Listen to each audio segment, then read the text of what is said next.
Good day mga kahiman. Another video na po nga atong i-share sa mga kaigsuunan. So nag-wiring na itanig Rusi day. Kaya Rusi raman atong makaya mga kahiman. So kaning wire nga itudlo na padulong ni sa stator ang pulser. So kaning ikaduha nga wire mun si sakit sa CDI mga kahiman. Padulong ni siya ngadto sa ignition coil. So kanang wire mga kaiman kanaw padulong sa ignition coil. So kaning ubos sa ignition coil nga wire mga kaiman mo ni siya atong live kay Lifan 110 man ang atong CDI nga gigamit. Live padulong na siya dito sa red nga wire sa regulator. So kaning ubos sa pulser mga kaiman mo na siya to ang ground.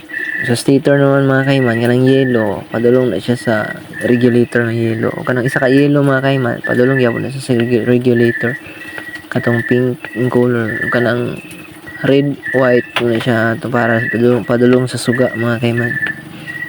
Yung wala tong CDI mga kaiman Liwa brand nga ra ka dali mag wiring mga kaiman. So di na ta mag-base sa iyahang color coding kundi mga kahiman mag-base ta sa iyang mga functions sa wire kung asa padulong aron goods kayo. Alright, ug kana ra mga kahiman, salamat sa inyong pagsuporta. God bless.